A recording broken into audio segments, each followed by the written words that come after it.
الحق من ربك فلا تكونن من الممترين ولكل وجهة هو موليها فاستبقوا الخيرات أينما تكونوا يأت بكم الله جميعا إن الله على كل شيء قدير ومن حيث خرجت فول وجهك شطر المسجد الحرام وإنه للحق من ربك وما الله بغافل عما تعملون ومن حيث خرجت فول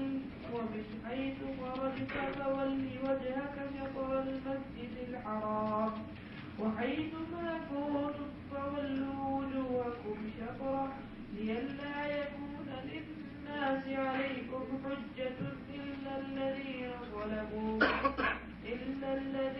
ظلموا منهم فلا تخشوهم واخشوني وليتم نعمتي عليكم ولعلكم تهتدون كما أرسلنا فيكم رسولا منكم يتلو عليكم آياتنا ويزكيكم ويعلمكم الكتاب والحكمة ويعلمكم ما لم تكونوا تعلمون فاذكروني يذكركم واشكروا لي ولا تكفرون يا أيها الذين آمنوا استعينوا بالصبر والصلاة إن الله مع الصابرين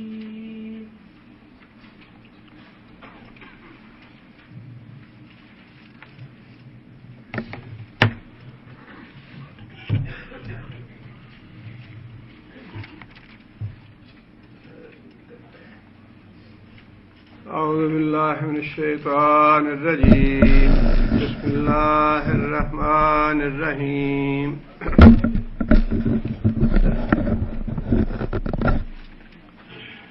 دوسرے پارے کے آغاز سے تحویل قبلہ کا مضمون چل رہا ہے اور آج کی آیات میں بھی تقریباً وہی مضمون ہے لیکن اس کی تکرار ہے اور تکرار کا مقصد یہ ہے کہ اس بات کو پوری طرح پکا کر دیا جائے اور پوری طرح ذہن نشین کر دیا جائے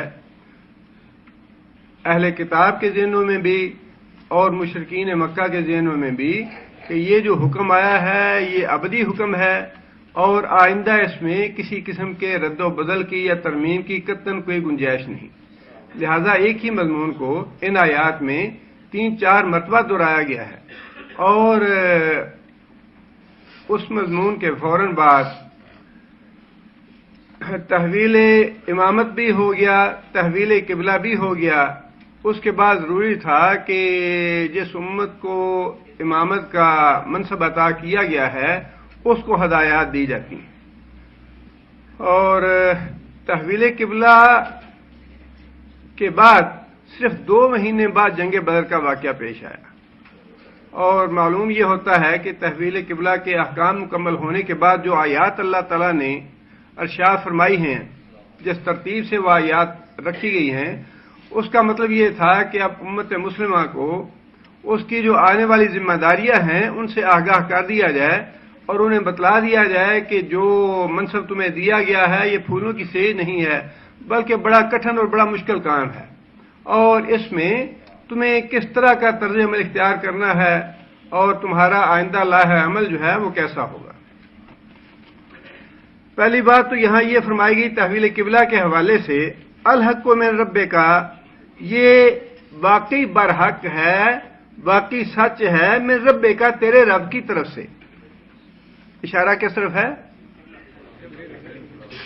تحویل قبلہ کی طرف، کہ یہ جو تحویل قبلہ ہوا یہ نبی صلی اللہ علیہ وسلم نے اپنی مرضی سے نہیں کیا بلکہ یہ اللہ تعالیٰ کی طرف سے ہے اور بالکل برحق اور سچ ہے، جس میں قطعاً کسی شک و شبے کی گنجائش نہیں اور نہ ہی آئندہ کسی رد و بدل کی گنجائش ہے۔ الحق من رب کا، تیرے رب کی طرف سے بالکل برحق اور سچا حکم ہے یہ تحویل قبلہ کا۔ فلا تکونن من الممترین، فلا تکونن، پس تو ہرگز نہ ہو من الممترین، شک کرنے والوں میں سے۔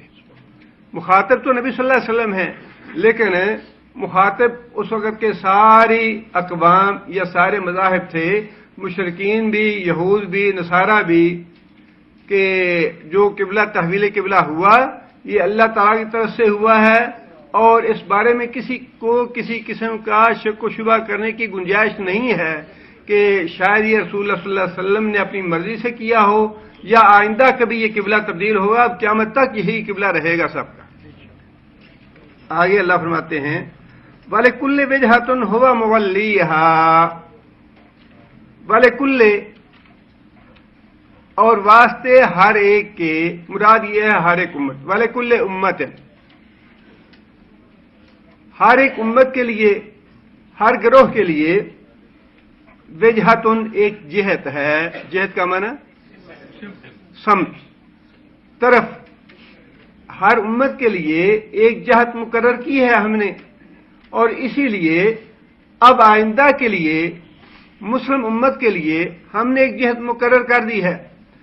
اس سے پہلے یہودیوں کے لیے بھی تھی، عیسائیوں کے لیے بھی تھی، اب مسلمانوں کے لیے، ہر گروہ کے لیے کہ وہ اس سمت میں اپنا رخ کر کے عبادت کرے۔ ہوا مولیہا، ہوا وہ مراد ہے امت یا گروہ، مولی پلٹنے والا اسم فاعل ہے، منہ پھیرنے والا، ہا اس کی طرف، ہا کی ضمیر کس کے لیے؟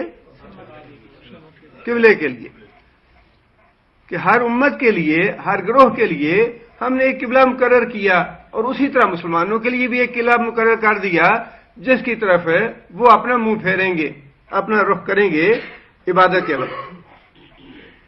فاستبقوا الخیرات، فاستبقوا کون سا فعل ہے؟ امر ہے۔ مسابقہ کسے کہتے ہیں؟ کمپٹیشن کو۔ فاستبقوا کمپٹیشن میں حصہ لو، مقابلہ کرو، آگے بڑھو، کس بات میں؟ خیرات، خیرات خیر کا معنی بھلائی کے کام، نیکی کے کام۔ اب اللہ تعالیٰ نے اس جھگڑے سے بچنے کے لیے یہ بات ارشاد فرمائی کہ مطلوب کیا ہے؟ مطلوب یہ نہیں ہے کہ قبلے پہ باتیں کرتے رہو، یہ کیوں ہے، یہ کیوں نہیں ہے، پہلے وہ کیوں تھا، اب یہ کیوں ہے، اب ان باتوں کی ضرورت نہیں ہے، یہ تو اللہ کا ایک حکم آ گیا، قطعی حکم آ گیا، اب اس میں فضول وقت ضائع کرنے کی ضرورت نہیں ہے۔ جو کرنے والا کام ہے وہ یہ ہے فاستبقوا الخیرات، نیکی کے کاموں میں ایک دوسرے سے آگے بڑھنے کی کوشش کرو، یہ ہے کرنے کی بات۔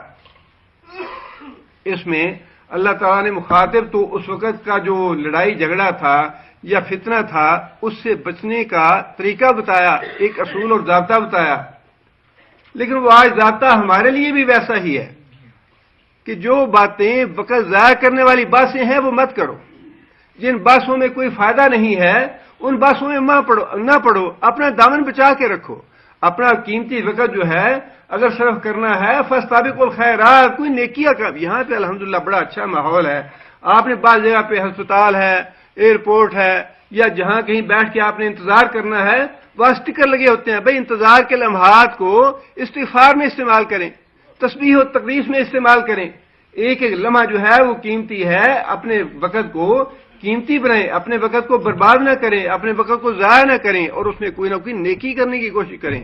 فاستبقوا الخیرات، بے جا فضول سوال، فضول باتیں اور فضول قسم کے مناظرے، ان کا کچھ حاصل نہیں ہے سوائے اپنا وقت ضائع کرنے کی۔ اور جہاں آپ محسوس کریں کہ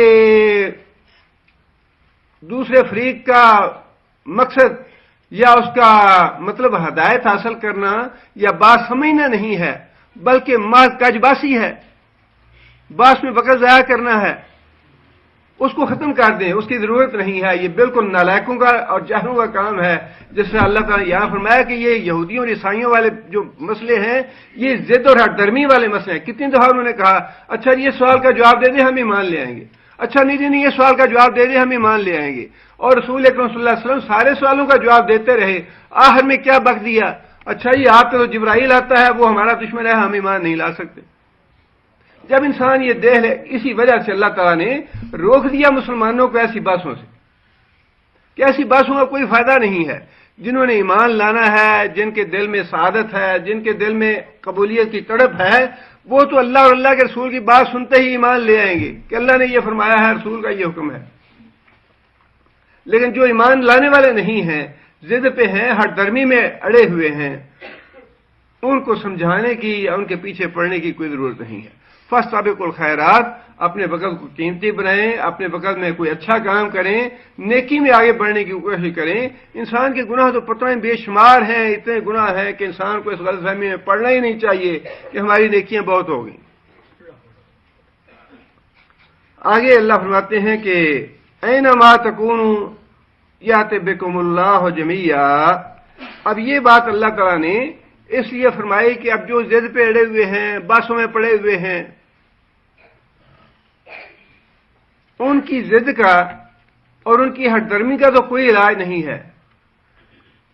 اس پہ اللہ تعالیٰ نے یہ بات ارشاد فرما دی کہ تم اپنی ضد میں پڑے ہو، پڑے رہو، اپنی ہٹ درمی میں پڑے ہو، پڑے رہو، بات کو سمجھنا نہیں چاہتے یا عمل نہیں کرنا چاہتے، مخالفت اور دشمنی ہی کرنا چاہتے ہو، تو یہ بات یاد رکھو، اینما تکونوا، جہاں کہیں بھی تم ہوگے مرنے کے بعد، یأت بکم اللہ، اللہ تم کو لے آئے گا جمیعاً، سب کے سب کو۔ اللہ تعالیٰ تم سب کو قیامت کے دن ایک جگہ پہ اکٹھا کرے گا، خواہ تم کہیں بھی ہو، دنیا کے کسی بھی کونے میں ہو، کسی بھی جگہ پہ ہوگے، اللہ تعالیٰ تم سب کو اکٹھا کر لے گا۔ جیسا کہ رسول اللہ صلی اللہ علیہ وسلم نے فرمایا کہ شام کا ملک جو ہے یہ قیامت کے دن حشر کا میدان ہوگا۔ دنیا جہاں کہیں بھی لوگ ہوں گے، کوئی روس میں ہوگا، امریکہ میں، کینیڈا میں، آسٹریلیا میں، جاپان میں، چین میں، جہاں کہیں بھی ہے، اللہ فرماتے ہیں قیامت کے دن ہم سب کو زندہ کر کے وہاں اکٹھا کر دیں گے۔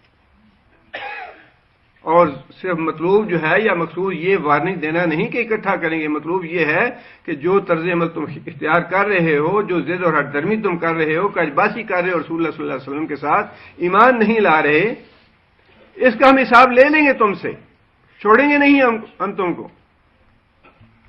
آگے فرمایا ان اللہ علی کل شیء قدیر، بے شک اللہ تعالی ہر چیز پہ قادر ہے۔ آگے اللہ فرماتے ہیں، پھر وہی بات ریپیٹ ہے، 2-3 دفعہ اللہ نے ریپیٹ فرمائی ہے، بار بار تکرار کیا ہے اس آیت کا۔ اللہ فرماتے ہیں وَمِنْ حَيْثُ خَرَجْتَ، اور جہاں کہیں سے تو نکلے، فَوَلِّ وَجْهَكَ، پس پھیر لے، ولے امر کا فعل ہے اور واحد کا صیغہ ہے، پھیر لے، وجہ کا اپنا چہرہ، شطر المسجد الحرام، مسجد حرام کی طرف۔ پچھلی آیت میں تو یہ بات تھی فَلَنُوَلِّيَنَّكَ قِبْلَةً تَرْضَاهَا فَوَلِّ وَجْهَكَ شَطْرَ الْمَسْجِدِ الْحَرَامِ، اپنا منہ پھیر لو مسجد حرام کی طرف۔ یہاں ساتھ اضافہ فرما دیا من حیث خرجت، جہاں کہیں بھی تم نکلو سفر پہ، یہاں مراد ہے سفر کی حالت۔ پہلی جو حالت تھی یا پہلا جو حکم تھا وہ تھا قیام کی حالت میں، حضر کی حالت میں۔ اب یہ جو حکم ہے خرجت، جب تو سفر میں ہو، یوں سمجھ لیجئے ومن حیث، جب تم ہو خرجت، نکلو یا نکلو سفر کے لیے، جب تم نکلو سفر کے لیے تب بھی حکم یہ ہے بل وجہ کا شطر المسجد الحرام، اپنا رخ، اپنا چہرہ مسجد حرام کی طرف کر لو۔ مطلب یہ ہے کہ اللہ تعالیٰ نے وضاحت فرما دی، ویسے تو حضر اور سفر کے حوالے سے وضاحت فرمائی، لیکن ریپیٹ کیا اس حکم کو۔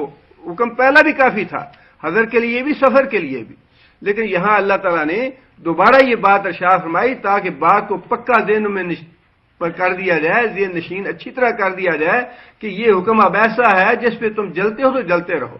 ایک حدیث میں نبی صلی اللہ علیہ وسلم نے یہ بات ارشاد فرمائی ہے کہ یہودی جو ہیں وہ 3 باتوں پہ ہم سے حسد کرتے ہیں، 3 باتوں پہ ہم سے حسد کرتے ہیں۔ ایک تو جمعے کا دن، ان کو جمعے کا دن دیا گیا، انہوں نے کہا نہیں جی نہیں، ہمیں تو ہفتہ چاہیے، فرمایا کہ ٹھیک ہے تم ہفتہ لے۔ اب مسلمانوں کو جب جمعے کا دن دیا گیا تو انہیں تکلیف ہوئی، حسد ہوا کہ یہ سید الایام جو تھا، سارے دنوں کا سردار، یہ تو مسلمانوں کے حصے میں آ گیا۔ اتوار جو ہے وہ عیسائیوں نے لے لیا اور جمعہ جو ہے اللہ تعالیٰ نے مسلمانوں کو دے دیا، اور نبی صلی اللہ علیہ وسلم نے فرمایا کہ ان کو حسد ہے جمعے کے دن کی وجہ سے کہ ان کا عبادت کا دن جمعے کا مقرر کیا گیا ہے۔ یہ اور بات ہے کہ ہم اس فضیلت سے واقف نہ ہوں یا اس فضیلت کی قدر نہ کریں اور بیڑا غرق کریں اپنا بھی اور اپنے نامہ اعمال کا بھی، کہ اوور ٹائم کرنا ہے اور جمعے کے دن بھی ضائع کرنا ہے، جمعے کا دن بھی عبادت کے لیے مختص نہیں کرنا، یا پھر اس دن سونا ہے بڑے آرام سے۔ دوسری بات فرمائی کہ قبلے پہ حسد کرتے ہیں کہ ان کا قبلہ یہ کیوں بنا دیا گیا، اور یہ بات آگے اللہ تعالیٰ نے اس کا ذکر بھی فرمایا ہے۔ یہ بات انہیں معلوم تھی، تورات میں بھی لکھی ہوئی تھی، انجیل میں بھی لکھی ہوئی تھی کہ جو آخری نبی آنے والا ہے اس کی دیگر نشانیوں میں سے ایک نشانی یہ ہے کہ اس کا قبلہ بیت اللہ شریف ہوگا، کعبۃ اللہ ہوگا، اور یہ افضل قبلہ ہونے کی وجہ سے، ابراہیم کے علیہ السلام کے تعمیر کردہ ہونے کی وجہ سے اس کی فضیلت جو ہے وہ بیت المقدس سے زیادہ ہے۔ لہذا یہودی اس سے بھی حسد کرتے ہیں کہ ان کو اس قبلے کی طرف کیوں پھیر دیا گیا یا یہ قبلہ انہیں کیوں دیا گیا۔ اور تیسری بات نبی صلی اللہ علیہ وسلم نے فرمائی کہ یہودی جو ہیں وہ ہمارے نماز میں آمین اونچی کہنے سے حسد کرتے ہیں، اس لیے کہ جب سورہ فاتحہ پڑھی جاتی ہے تو اس کے بعد حکم یہ ہے کہ امام بھی آمین کہے اور اس کے بعد مقتدی بھی آمین کہیں، اور یہاں تک فرمایا نبی صلی اللہ علیہ وسلم نے کہ جس مقتدی کی آمین اس کے امام کی آمین کے ساتھ مل جائے اللہ تعالیٰ ان کے سارے گناہ معاف فرما دیتا ہے۔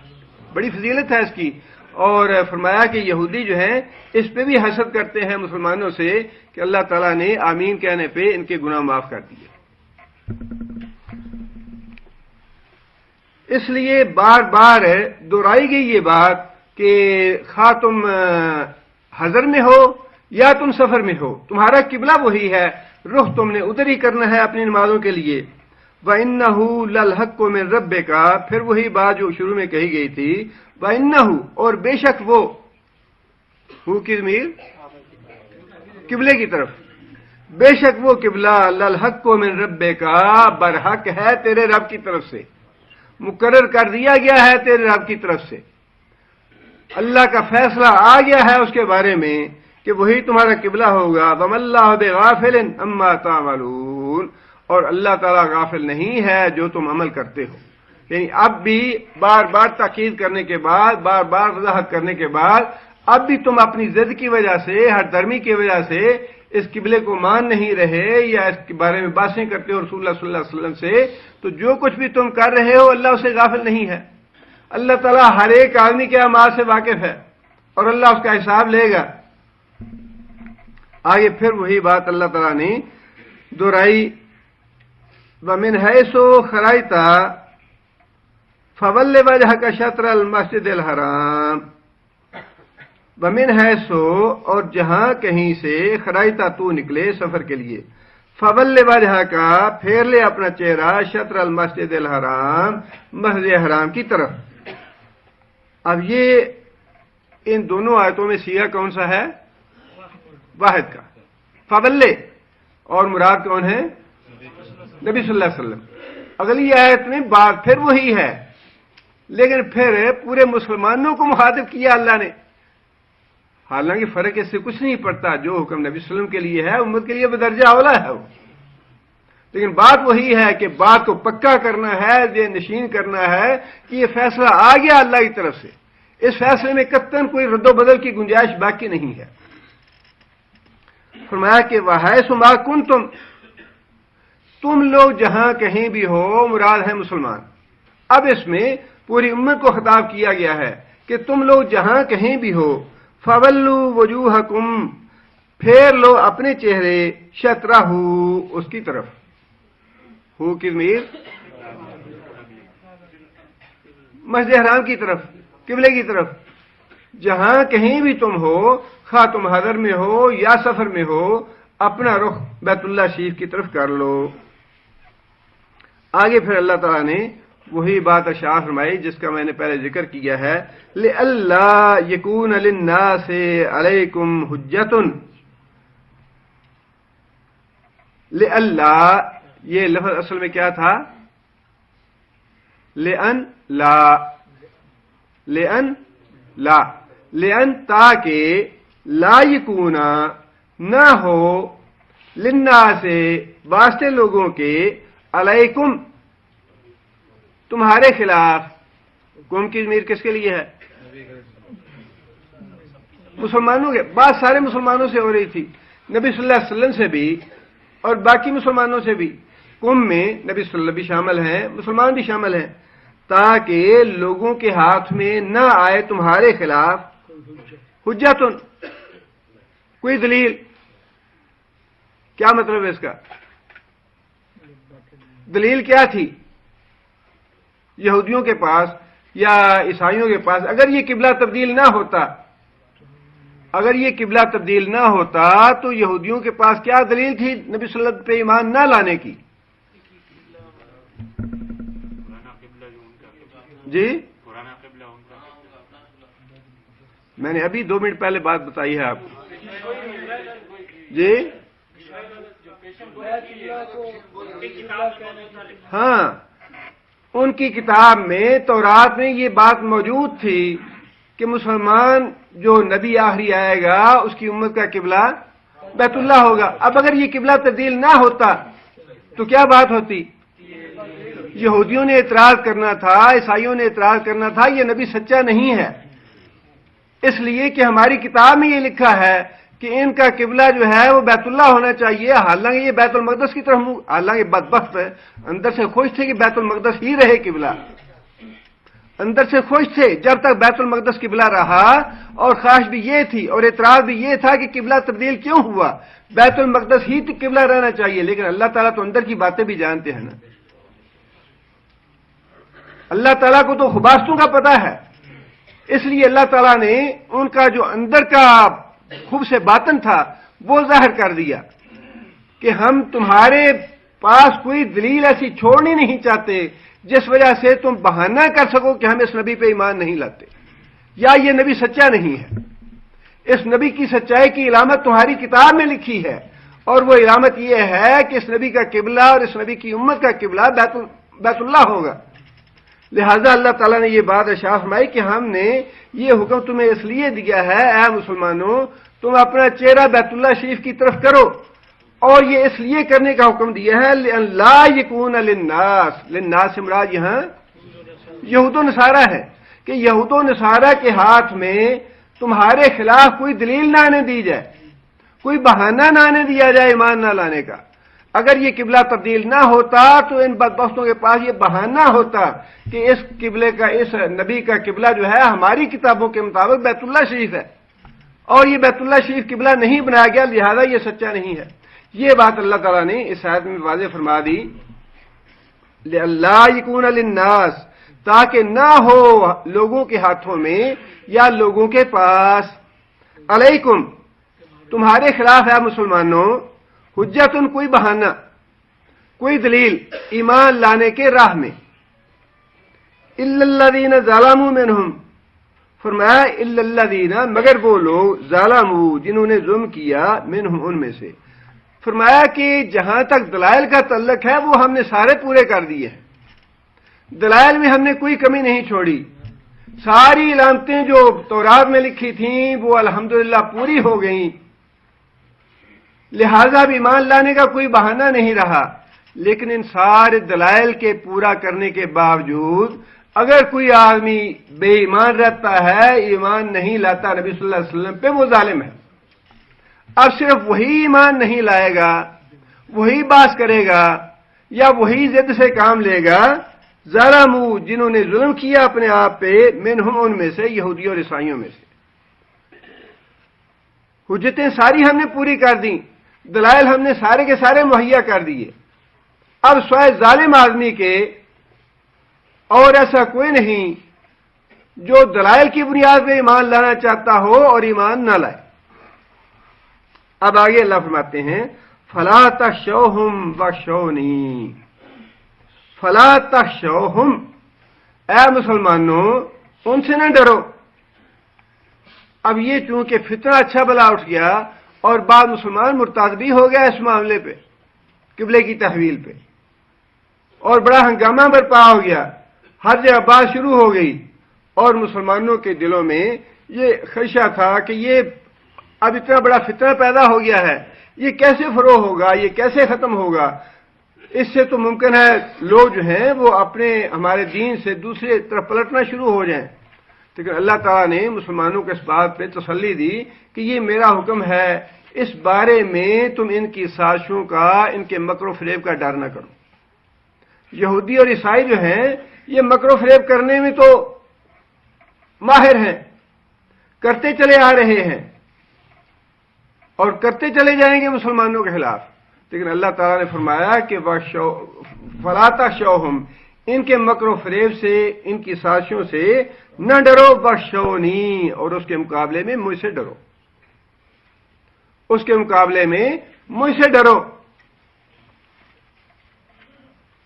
اب ڈرنے کا مطلب کیا ہے؟ ڈرنے کا مطلب یہ ہے کہ جو باتیں میں کہتا ہوں وہ باتیں مانو، اطاعت کرنا۔ ڈرنے کا مطلب یہ ہے کہ اطاعت کرو۔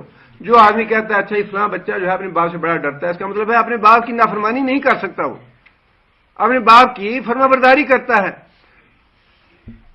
یہاں بھی اللہ تعالیٰ نے یہی بات ارشاد فرمائی کہ وَاخْشَوْنِی، مجھ سے ڈرتے رہو اور میری باتیں مانو، میری اطاعت کرو، میری فرما برداری کرو۔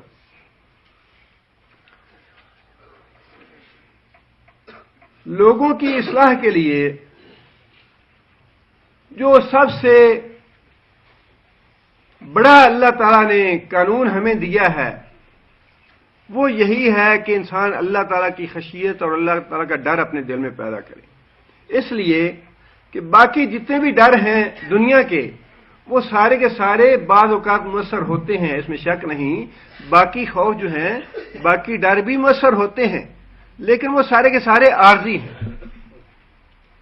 عمر کی ایک حد تک بچے بھی ڈرتے ہیں ماں باپ سے اور ڈر کے برائی نہیں کرتے، برے کام نہیں کرتے، اگر میں نے ایسا کیا باپ مارے گا۔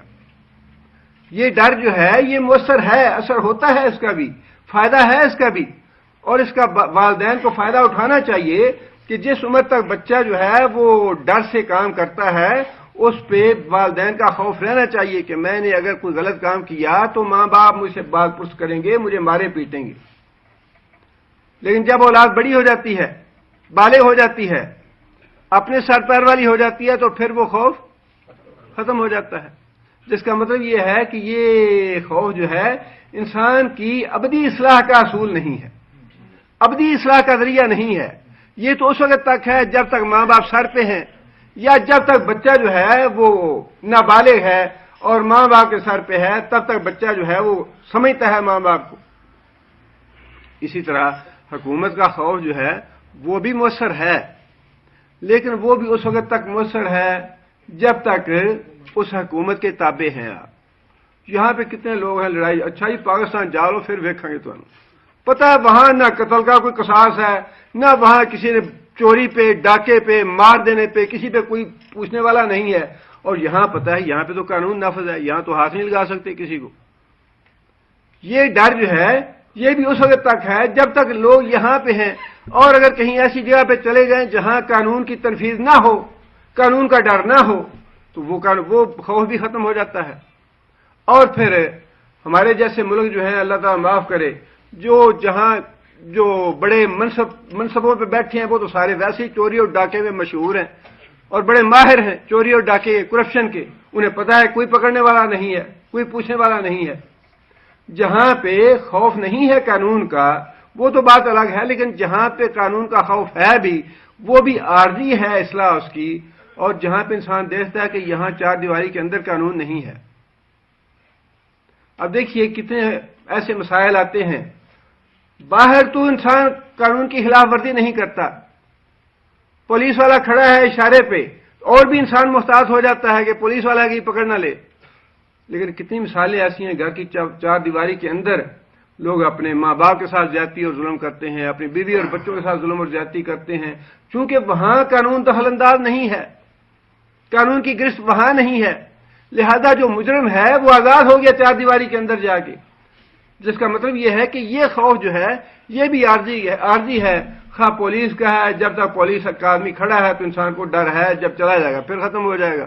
حکومت کا خوف جو ہے یا قانون کا خوف وہ بھی تب تک ہے جب تک اس قانون کی عمل درآمد ہے یا دار اندازی ہے. جہاں اس قانون کی دار اندازی نہیں ہے، عمل دخل نہیں ہے، پھر انسان بے خوف ہو جائے گا. لیکن یہ اللہ تعالیٰ کا خوف ایسا ہے کہ انسان رات کی تاریکی میں کیوں نہ ہو، چار دیواری کے اندر کیوں نہ ہو، 7 کوٹھیوں کے اندر کیوں نہ ہو، کہیں بھی ہو، تنہا ہو، لوگوں کے درمیان ہو، جیسے بھی ہو، یہ ڈر ایسا ہے، یہ خوف ایسا ہے کہ یہ اگر دل میں بیٹھ جائے تو پھر نکلتا نہیں.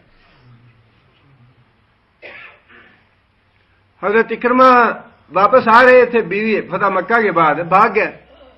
بیوی نے ضمانت لے لی اور جدہ چلی گئی. بیوی کو پتا تھا بھاگ کے کہاں جا رہا ہے. وہاں بندرگاہ سے واپس لے آئی. راستے میں اکرمہ نے، اب ویسے تو اسے تو یہی پتا تھا میری بیوی ہے، اکرمہ نے اپنی بیوی کے پاس ہونے کی کوشش کی تو بیوی جو ہے وہ تڑپ کے فوراً الگ ہو گئی کہ تم کافر ہو، میں مسلمان ہوں، مجھے ہاتھ نہ لگانا، تمہارا دین اور ہے، میرا دین اور ہے، میں اللہ کے دین میں چلی گئی ہوں، میں اب اللہ سے ڈرنے والی ہوں، ابل اور لا سے ڈرنے والی نہیں ہوں. میں زمین و آسمان کا فرق پڑ جاتا ہے جب اللہ کا خوف دل میں بیٹھ جاتا ہے یا اللہ تعالیٰ کا انسان کے دل میں تصور آ جاتا ہے تو پھر دنیا کے سارے خوف جو ہیں وہ پیچھے رہ جاتے ہیں. اس لیے انسان کی اصلاح کے لیے بار بار اللہ تعالیٰ نے قرآن مجید میں اپنے ڈر پیدا کرنے کا حکم دیا ہے کہ واخشونی، میرا ڈر پیدا کرو اپنے دلوں میں. ان الذین یخشون ربهم بالغیب لهم مغفرۃ واجر کبیر. اللہ نے فرمایا کہ وہ لوگ جو ڈرتے ہیں اللہ سے، اللہ وہ بن دیکھے، اللہ تو موجود نہیں ہے ہمارے سامنے، جو بن دیکھے اللہ سے ڈرتے ہیں، لہم مغفرۃ، ان کے لیے اللہ کی مغفرت ہے، ولہم اجر کبیر، اور ان کے لیے بہت بڑا اجر ہے جنت کا. اس لیے سیاق و سباق کے حوالے سے تو اس کا مطلب یہ ہے کہ یہود و نصارہ اور جو دشمن ہیں وہ جو قبلے کے حوالے سے باتیں کرتے ہیں، اعتراض کر رہے ہیں یا بری بری باتیں کرتے ہیں، ان سے ڈرنے کی ضرورت نہیں ہے. لیکن یہ آیت جو ہے یہ ایک پورا آرڈر ہے، پورا ایک قانون ہے، ضابطہ ہے ساری امت کے لیے کہ یہود و نصارہ سے نہ ڈرو، ان کے مکر و فریب سے نہ ڈرو، اللہ پہ توکل کرو اور اللہ سے ڈرو، اللہ کی اطاعت اور فرمان برداری کرو. اور اگر اللہ سے ڈرو گے، اللہ پہ توکل کرو گے، اللہ کی اطاعت اور فرمان برداری کرو گے تو یہ کیسے ہو سکتا ہے کہ اللہ تعالیٰ اپنے ڈرنے والوں کو چھوڑ دے یا ان کو پناہ نہ دے یا ان کے لیے راستے پیدا نہ کرے؟ یہ تو ہو نہیں سکتا. آگے اللہ فرماتے ہیں وَلِأُتِمَّ نِعْمَتِي عَلَيْكُمْ. ایک تو ڈرنے کی وجہ کیا ہوئی کہ ان کی سازشوں سے اور مکر و فریب سے میں تمہیں بچاؤں گا، ان سے نہ ڈرو. اور دوسرا مجھ سے کیوں ڈرو؟ وَلِأُتِمَّ نِعْمَتِي، اتم تمام کر دوں، مکمل کر دوں، نعمتی اپنی نعمت، علیکم تمہارے اوپر، تاکہ اپنی نعمت تمہارے اوپر تمام کر دوں. اس نعمت سے مراد کون سی نعمت ہے؟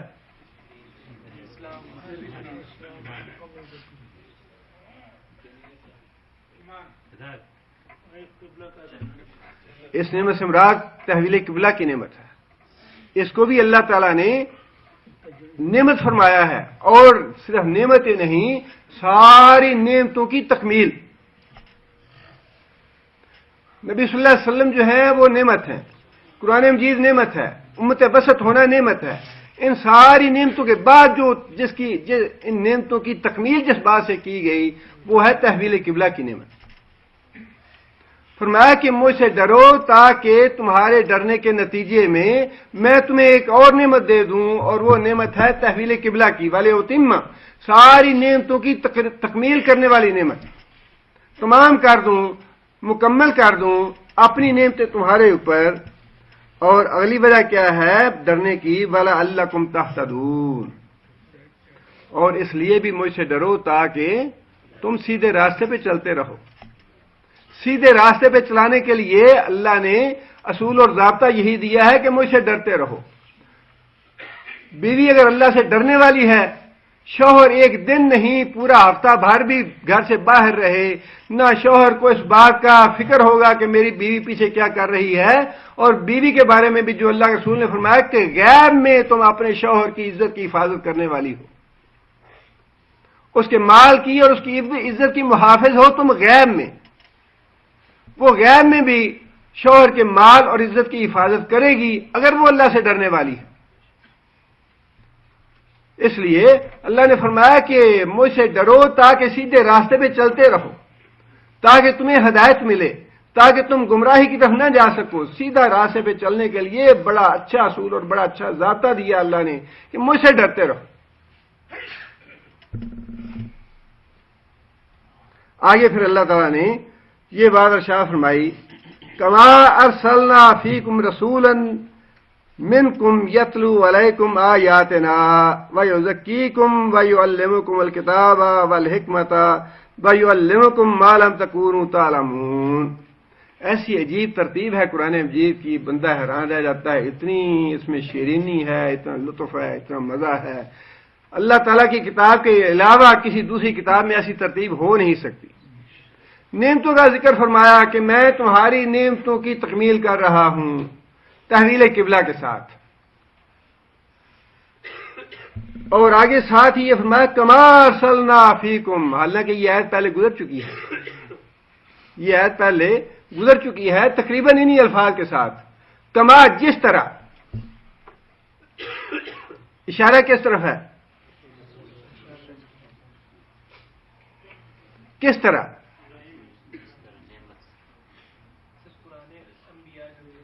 جس طرح میں نے رسول تم پہ بھیجا جو تمہیں کتاب سکھاتا ہے، تمہیں علم دیتا ہے، تمہیں حکمت کی باتیں سکھاتا ہے، جس طرح میں نے وہ نعمت کی تم پہ، اسی طرح اب تحویل قبلہ کی نعمت تمہیں دے رہا ہوں۔ ہر پھر کے بعد جو ہے اللہ تعالیٰ ابھی وہی اسی پہ زور دے رہے ہیں، ہر طرف سے مرکز جو ہے مضمون کا وہ وہی بات ہے کہ تحویل قبلہ ہو رہا ہے، اور تحویل قبلہ جو ہے یہ نعمتوں کی تکمیل ہے۔ فرمایا کہ جس طرح میں نے رسول کی نعمت تم کو دی، وہ رسول جو تمہارے اوپر کتاب کی تلاوت کرتا ہے اور پھر تمہیں تمہاری زندگیاں سنوارتا ہے، تمہیں کتاب سکھاتا ہے، تمہیں حکمت سکھاتا ہے، یہ ساری باتیں سکھانے والا نبی بھیج کے ہم نے تمہارے اوپر احسان کیا، ہم نے تمہارے اوپر نعمت کی۔ جس طرح ہم نے وہ نعمت کی اسی طرح ہم یہ نعمت بھی تمہیں دے رہے ہیں تحویل قبلہ کی۔ یہ ہے کما کا مطلب، جس طرح ہم نے وہ نعمت تمہیں دی اسی طرح ہم یہ نعمت بھی تمہیں دے رہے ہیں تحویل قبلہ والی۔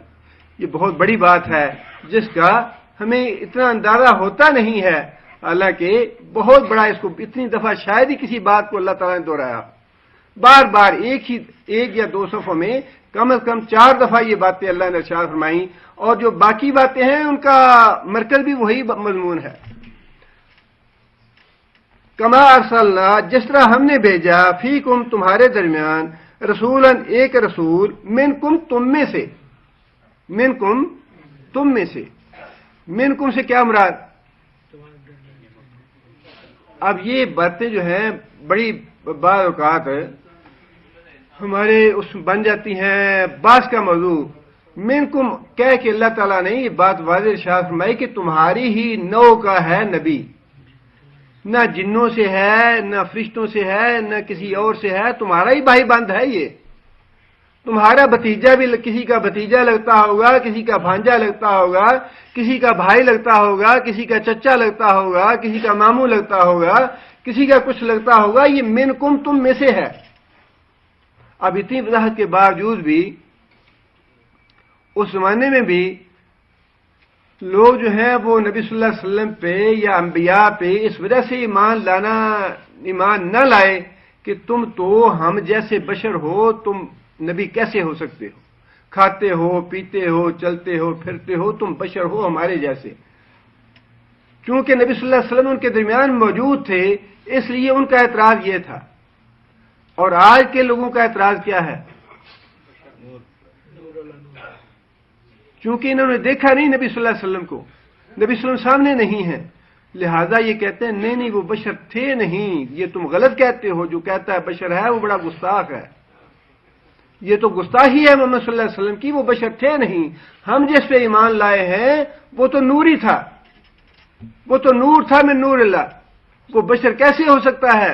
رسول جو ہے اس کو معراج بھی ہو، اللہ کے پاس بھی جائے، اللہ سے ملاقات بھی کرے اور پھر بشر بھی ہو، یہ کیسے ہو سکتا ہے؟ بالکل بات جو ہے. اور اگر لمحہ بھر کے لیے تصور کیجئے، جو لوگ یہ دعویٰ کرتے ہیں کہ پیغمبر یا رسول نوری ہی ہونا چاہیے اور ہم نوری پیغمبر پہ ایمان رکھتے ہیں، اگر یہ لوگ نبی صلی اللہ علیہ وسلم کے زمانے میں ہوتے تو کیا کہتے؟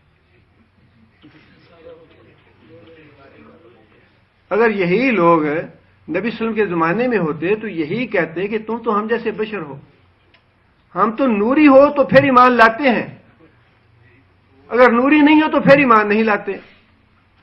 اور یہ مسئلہ جو ہے بعض لوگ جو ہیں وہ جی یہ تو فروعی مسئلہ ہے، یہ ایسے لوگوں کو جو لڑائی جھگڑے میں ڈالنے والا مسئلہ ہے. اگر یہ لڑائی جھگڑے میں ڈالنے والا ہوتا تو اللہ تعالیٰ قرآن مجید میں اتنی دفعہ اس کا ذکر ہی نہ فرماتے، قل انا بشر مثلکم. بار بار اللہ نے وضاحت فرمائی میں تمہارے جیسا بشر ہوں، تمہارے جیسا بشر ہوں، تمہارے جیسا بشر ہوں، لیکن مجھ پہ وحی کی جاتی ہے. من کون ہوں میں؟ تمہیں میں سے ہوں، تمہارا بھائی بند ہوں میں. فرمایا کہ من کم وہ تم میں سے ہے، یتلو علیکم تلاوت کرتا ہے تمہارے سامنے آیاتنا ہماری آیتوں کی، وَيُذَكِّيكُمْ اور تمہارا تزکیہ کرتا ہے، تمہاری زندگی کو سنوارتا ہے، وَيُعَلِّمُكُمُ الْكِتَابَ اور سکھاتا ہے تم کو کتاب سے مراد قرآن مجید، وَالْحِكْمَةَ اور حکمت کی باتیں. نبی صلی اللہ علیہ وسلم کی جتنی بھی سنتیں ہیں، جتنی بھی احادیث ہیں، وہ ساری کی ساری حکمت میں شامل ہے. آگے فرمایا وَيُعَلِّمُكُمْ مَا لَمْ تَكُونُوا تَعْلَمُونَ وَيُعَلِّمُكُمْ اور وہ سکھاتا ہے تم کو مَا لَمْ تَكُونُوا جو تم نہیں تھے تعلمون جانتے، اور تمہیں وہ باتیں بھی سکھاتا ہے، وہ تمہیں باتیں بھی بتاتا ہے جن کا تمہیں پہلے سے علم نہیں تھا. کچھ باتیں ایسی ہیں جو قرآن مجید میں نہیں ہیں، لیکن نبی جو ہے وہ تمہیں ایسی باتیں بھی سکھاتا ہے جو تم پہلے سے نہیں جانتے تھے. قبر میں جاؤ گے وہاں پہ عذاب ہے، وہاں پہ جزا ہے، سزا ہے، اس کے بعد حشر ہے، نشر ہے، قیامت کے دن یہ ہوگا، میں نے جنت میں یہ دیکھا، جہنم میں یہ دیکھا. ان باتوں کا تمہیں تو علم نہیں تھا. اور اس کا تعلق جو ہے وہ دینی امور کے ساتھ ہے. جو تم باتیں نہیں جانتے تھے اس کا تعلق دینی امور کے ساتھ ہے. دنیاوی امور میں سے اگر تو نبی صلی اللہ علیہ وسلم یہ بات ارشاد فرما دیں کہ دنیا کے امر میں یہ میرا حکم ہے، تو پھر وہ دنیا کا حکم نہیں رہتا، وہ دین کا حکم بن جاتا ہے. اس کے علاوہ اگر واقعی کوئی دنیا کا معاملہ ہے تو اس کے بارے میں یہ آیت نہیں ہے کہ میں تمہیں ہر چیز سکھاتا ہوں جس کا تمہیں علم نہیں ہے. اور اس بارے میں نبی صلی اللہ علیہ وسلم نے خود بھی یہ بات ارشاد فرمائی. یہ حدیث اگلے دن کسی نے سوال میں بھی پوچھی تھی، جو کھجوروں والی حدیث ہے کہ کھجوروں نبی صلی اللہ علیہ وسلم مدینہ منورہ تشریف لے گئے تو کھجور نر اور مادہ پابند کرتے ہیں لوگ تاکہ زیادہ کھجوریں ہوں. نبی صلی اللہ علیہ وسلم نے لوگوں سے پوچھا کہ یہ ایسا کیوں کرتے ہیں؟ صحابہ نے بتایا کہ یا رسول اللہ اس سے زیادہ کھجور ہوتی ہے یا اچھی کھجور ہوتی ہے. نبی صلی اللہ علیہ وسلم نے فرمایا کہ نہ کرو. اب نہ کی اس سال تو کھجوریں اچھی نہیں لگیں، اس کا پھل جو ہے وہ اچھا نہیں لگا. صحابہ کرام نے نبی صلی اللہ علیہ وسلم کو بتایا تو نبی صلی اللہ علیہ وسلم نے خود یہ بات ارشاد فرمائی کہ انتم اعلم بامر دنیاکم کہ جو دنیا کی باتیں ہیں وہ تم مجھ سے اچھے جانتے ہو، جیسا تمہیں فائدہ ہے ویسا کرو. یہ حدیث مسلم شریف کی کتاب المناقب فضائل کا باب جو ہے اس میں سب سے آخر میں حدیث ہے. جو بھائی دیکھنا چاہتے ہیں وہ دیکھ لیں. تو اس کا مطلب یہ ہے کہ نبی جو ہے دنیا کے دین کے معاملے میں ایسی ایسی باتیں تمہیں بتاتا ہے جو تمہیں معلوم نہیں. اور خود نبی صلی اللہ علیہ وسلم نے بھی یہ بات ارشاد فرمائی کہ میں وہ باتیں جانتا ہوں کہ تم وہ باتیں نہیں جانتے، اور اگر تم وہ باتیں جان لو تم بستیوں میں رہنا چھوڑ دو، اپنے گاؤں اور بستیاں چھوڑ کے جنگلوں میں بھاگ جاؤ، تم اپنے بیوی بچوں کے ساتھ رہنا چھوڑ دو. مطلب یہ ہے کہ جو کچھ میں جانتا ہوں اگر تمہیں معلوم ہو جائے تو تمہارے لیے وہ ناقابل برداشت ہوگا اس کا جاننا۔ فرمایا کہ اگر میں اللہ تعالیٰ سے دعا کروں تو اللہ تعالیٰ مشرکوں کو، کافروں کو، فاسقوں اور فاجروں کو جو سزا قبر میں ملتی ہے اور اس سزا کے نتیجے میں وہ جو چیختے چلاتے ہیں، اگر میں اللہ تعالیٰ سے دعا کروں اللہ تمہیں بھی وہ سنوا دے، لیکن اگر تم سن لو تو پھر تم اپنے مردے دفن کرنا چھوڑ دو گے، اس لیے میں دعا نہیں کرتا۔ اس لیے دین کے معاملے میں اللہ نے یہ بات ارشاد فرمائی کہ وَيُعَلِّمُكُمْ، وہ تمہیں سکھاتا ہے مَا لَمْ تَكُونُوا تَعْلَمُونَ، وہ باتیں جو تم نہیں جانتے۔ آگے پھر یہاں تک شاید رکوع ختم ہو جاتا ہے، اور یہ ان 2 رکوع میں جو تحویل قبلہ کا حکم تھا وہ مکمل ہو گیا۔ اب اس حکم کی تکمیل کے بعد اللہ تعالیٰ نے سب سے پہلی جو بات ارشاد فرمائی وہی بات یہ ہے فَاذْكُرُونِي أَذْكُرْكُمْ وَاشْكُرُوا لِي وَلَا تَكْفُرُونَ۔ اتنی بڑی میں نے نعمت دی تمہیں، اتنا بڑا احسان کیا کہ بالکل آخری جو نعمت تھی جس سے ساری نعمتوں کی تکمیل ہونی تھی وہ بھی تمہیں دے دی۔ اللہ کا رسول بھی بہت بڑی نعمت ہے تمہارے لیے، سید الانبیاء ہے، اور سب سے بڑی کتاب، افضل کتاب بھی تمہیں دے دی، اور امت وسط بھی تمہیں بنا دیا، اور قبلے کی نعمت بھی تمہیں دے دی۔ اب تم پہ یہ واجب ہے فَاذْكُرُونِي، کہ مجھے یاد کرتے رہو، اذکرکم، میں تمہیں یاد کروں گا، واشکروا لی، اور ان ساری نعمتوں کے نتیجے میں میرا شکر ادا کرو، ولا تکفرون، اور میری ناشکری نہ کرنا۔ یہ مسلمانوں کو اللہ تعالیٰ نے ہدایت دی، اور دونوں باتیں بڑی اہم ہیں اور بڑی فضیلت ہے ان کی اللہ تعالیٰ کے ہاں۔ نبی صلی اللہ علیہ وسلم فرماتے ہیں کہ اللہ تعالیٰ یہ بات ارشاد فرماتے ہیں انا عند ظن عبدی، کہ میں اپنے بندے کے گمان کے مطابق ہوتا اس سے معاملہ کرتا ہوں، جیسا بندہ مجھ سے گمان کرتا ہے۔ اگر ایک انسان یہ سمجھتا ہے، اس کا عقیدہ ہے اللہ مدد کرنے والا ہے، اللہ شفا دینے والا ہے، اللہ حاجت روا ہے، اللہ فرماتے ہیں کہ میں اس کے ساتھ ویسا ہی معاملہ کرتا ہوں، میں مدد کرتا ہوں اس کی، میں اس کی مشکل کشائی کرتا ہوں، میں اس کی حاجت روائی کرتا ہوں، میں اس کو صحت دیتا ہوں۔ اور اگر کوئی یہ سمجھتا ہے کہ اللہ تو نہیں لیکن فلاں حضرت صاحب جو ہے وہ مشکل کشا ہے ہمارے، فلاں جو ہے وہ حاجت روا ہے ہمارے، فلاں سے ہماری مراد پوری ہوتی ہے، بیٹا فلاں جگہ سے ملے گا، صحت فلاں جگہ سے ملے گی، اللہ فرماتے ہیں اس کا میں ذمہ نہیں لیتا، میں تو ہر بندے کے گمان کے مطابق اس کا معاملہ کرتا ہوں۔ جو دوسروں کے دروازوں پہ ٹھوکریں کھانا چاہتا ہے وہ کھاتا رہے، ذلیل اور رسوا ہوتا رہے، لیکن جو آدمی مجھ پہ توکل کرے گا، جو مجھ پہ بھروسہ کرے گا، جیسا عقیدہ میرے بارے میں رکھے گا، میں اس کے ساتھ ویسا ہی معاملہ کروں گا۔ اور پھر آگے فرمایا کہ اگر بندہ مجھے یاد کرتا ہے تو میں بھی اس کو یاد کرتا ہوں، جب بندہ مجھے یاد کرتا ہے میں اس کے ساتھ ہوتا ہوں۔ ساتھ تو اللہ ویسے بھی ہے، ساتھ تو اللہ یاد کیے بغیر بھی ہے اپنے علم اور قدرت کے ساتھ، لیکن یہ جو ساتھ ہونا ہے یہ ساتھ ہونے سے مختلف ہے۔ اس کا مطلب یہ ہے کہ میری حمایت، میری نصرت، میری پناہ، میری توفیق وہ تمہارے ساتھ ہوگی جب تم اللہ کو یاد کرو گے۔ اور فرمایا کہ اگر تم اپنے دل میں یاد کرو گے تو میں بھی تمہیں ویسے ہی یاد کروں گا، اگر تم مجلس میں یاد کرو گے تو میں بھی تمہیں مجلس میں یاد کروں گا جو تمہاری مجلس سے بہتر مجلس ہے۔ مطلب یہ ہے فرشتوں کی، تم میری طرف 1 قدم آؤ گے میں 2 قدم آؤں گا، تم اگر چل کے آؤ گے میں دوڑ کے آؤں گا تمہاری طرف۔ فرمایا کہ جس طرح کا تمہارا عقیدہ ہوگا میرے بارے میں، جس طرح تم میرے بارے میں گمان رکھو گے ویسا ہی میں تمہارے معاملے میں کروں گا۔ اور پھر ایک حدیث میں نبی صلی اللہ علیہ وسلم نے فرمایا کہ اللہ تعالیٰ فرشتوں کو بھیجتے ہیں کہ دنیا میں جاؤ دیکھو اہل ذکر کہاں ہے، میرا ذکر کہاں ہو رہا ہے، میرے قرآن کی تلاوت کہاں ہو رہی ہے، میرے قرآن کی تعلیم و تدریس کہاں پہ ہو رہی ہے۔ فرشتے جو ہیں وہ ساری دنیا میں پھیل جاتے ہیں اور تلاش کرتے ہیں کون سی جگہ ایسی ہے جہاں پہ اللہ کے بندے بیٹھ کے اللہ کو یاد کر رہے ہیں، اللہ کا نام لے رہے ہیں۔ فرشتے بعض جگہ پہ جب دیکھتے ہیں کہ ایسی جگہ پہ لوگ اکٹھے ہیں تو وہ فرشتے دوسروں کو آواز دیتے ہیں، حلمو الینا، آؤ ہمارے پاس آؤ، یہاں پہ کچھ لوگ بیٹھے ہیں جو اللہ کی یاد کر رہے ہیں یا اللہ کے نام کی درس و تدریس کر رہے ہیں۔ بلاتے ہیں انہیں اور فرمایا کہ وہ فرشتے آ کے اس مجلس کو گھیر لیتے ہیں، احتراماً کھڑے ہو جاتے ہیں، اور فرمایا کہ جب وہ اللہ کے پاس جاتے ہیں تو اللہ ان سے پوچھتا ہے، اور حدیث قدسی میں ہے کہ حالانکہ اللہ بہتر جانتے ہیں اس سوال کا جواب۔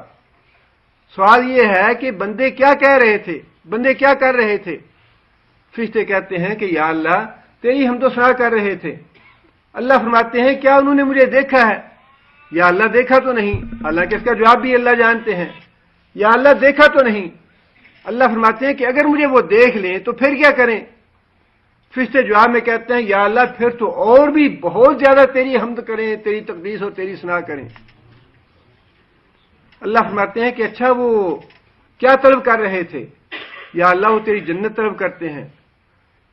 اللہ پوچھتے ہیں کہ کیا جنت دیکھی ہے انہوں نے؟ یا اللہ دیکھی تو نہیں۔ اگر وہ جنت دیکھ لیں، یا اللہ اگر وہ جنت دیکھ لیں تو پھر اور بھی زیادہ تڑپ پیدا ہو جائے، اور بھی زیادہ ہر وقت تو اسے جنت مانگتے رہیں۔ اللہ پوچھتے ہیں کہ اچھا وہ کس بات سے پناہ مانگتے تھے؟ یا اللہ وہ جہنم سے پناہ مانگتے تھے۔ کیا جہنم دیکھی ہے انہوں نے؟ نہیں، یا اللہ دیکھی تو نہیں۔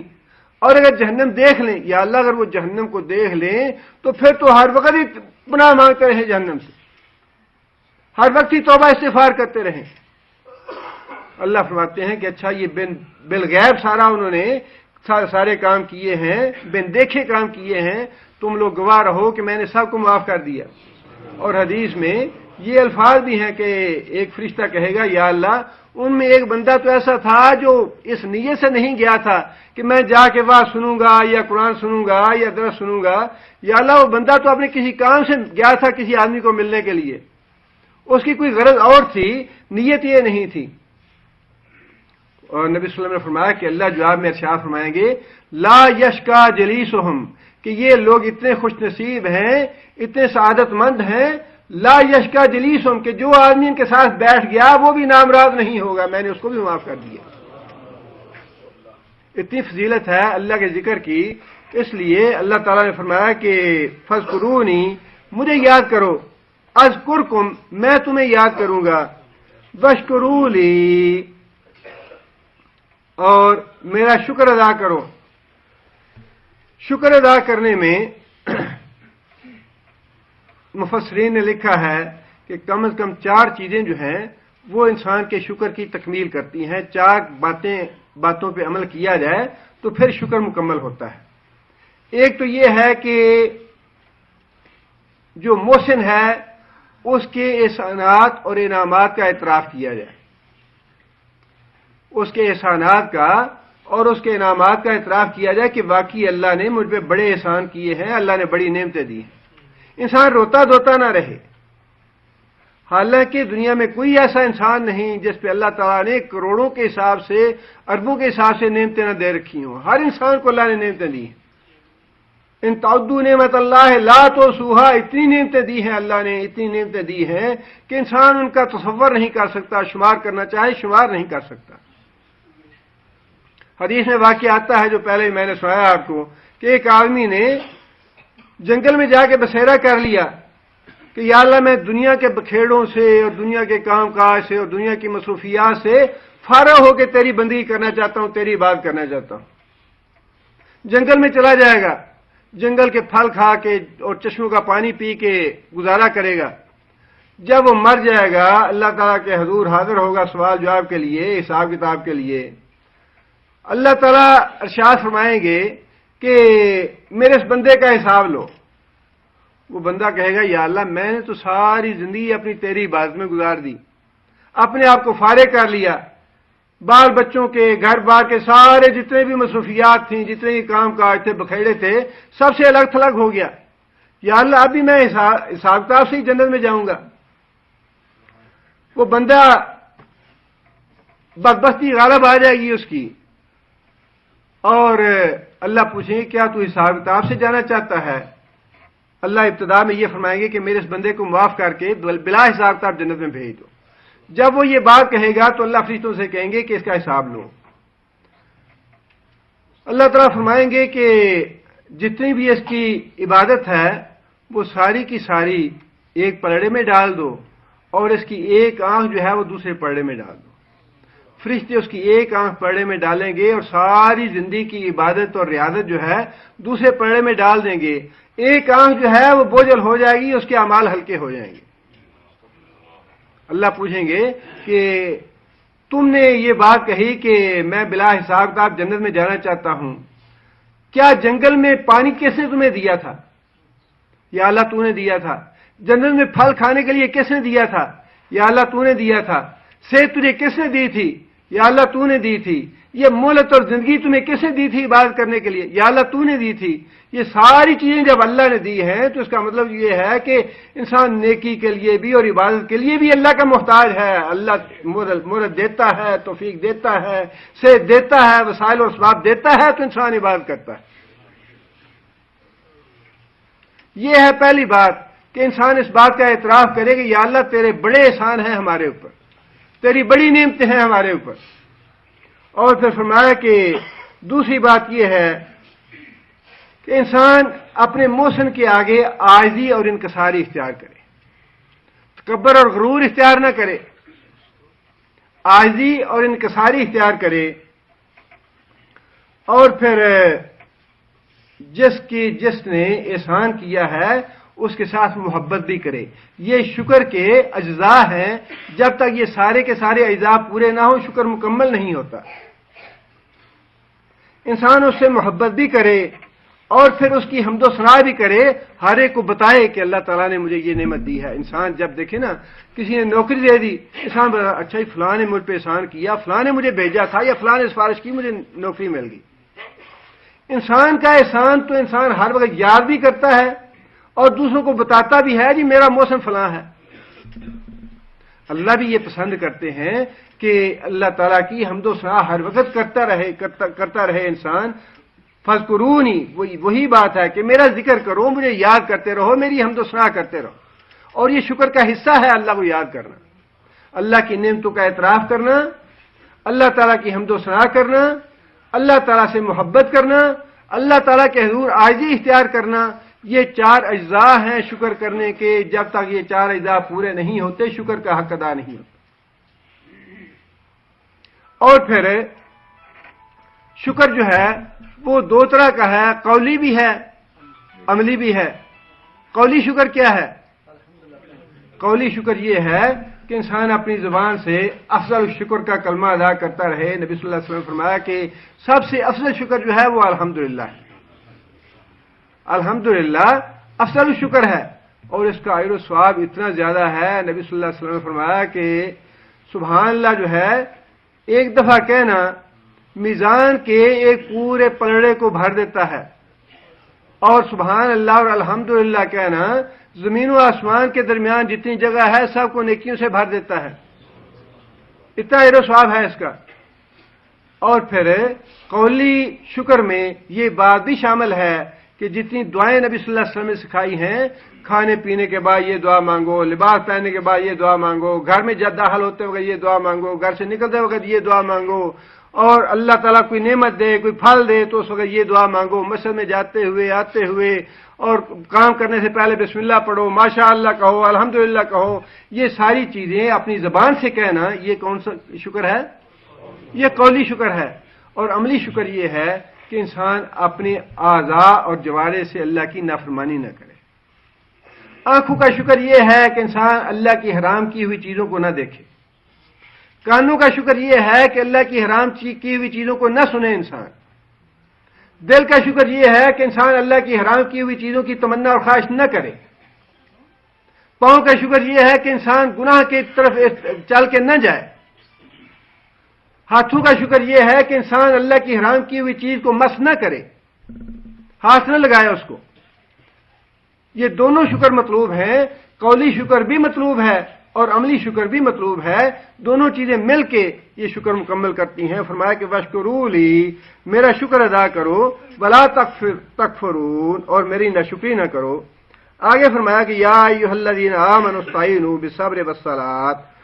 سیاق و سباق کے حوالے سے اس کا تعلق تو یہ ہے کہ چونکہ مسلمانوں کے دلوں کو ٹھیس اور رنج پہنچا یہودی اور نصارہ کے باتوں کی وجہ سے، تحویل قبلہ جب ہوا تو جو اعتراض کیے، جو باتیں کی منافقوں نے یا یہود و نصارہ نے یا مشرکوں نے، جو باتیں کی، اعتراض کیے، اس کی وجہ سے مسلمانوں کے دلوں کو رنج پہنچا، اور اللہ تعالیٰ نے ان کی تسکین کے لیے یہ نصیحت فرمائی کہ تم لوگ صبر سے کام لو۔ تمہارا اب یہ کام نہیں ہے کہ جو باتیں زبان سے انہوں نے نکالی ہیں اس کے بدلے میں ویسی باتیں تم بھی زبان سے نکالو، تم اپنے آپ کو روک کے رکھو۔ صبر کے معاملے میں بھی علماء نے وضاحت کی ہے، صبر جو ہے یہ 3 باتوں پہ مشتمل ہے۔ عام طور پہ سمجھا یہ جاتا ہے جب انسان پہ کوئی تکلیف اور مصیبت آ جائے، اللہ تعالیٰ کی انسان گستاخی نہ کرے، کوئی جزا فضا نہ کرے، کوئی زبان سے بے ادبی کی بات نہ کرے، جو اللہ کی ناپسند کی بات ہو وہ نہ کرے، تو یہ صبر ہے۔ یہ صبر کا ایک حصہ ہے، یہ مکمل صبر نہیں ہے۔ مکمل صبر جو ہے وہ 3 باتیں شامل ہیں اس میں۔ صبر کا مطلب یہ ہے اپنے آپ کو روک لینا، ثابت قدم رہنا، جم جانا، ٹکے رہنا، اپنے آپ کو روک کے رکھنا، اپنے آپ کو باندھ کے رکھنا۔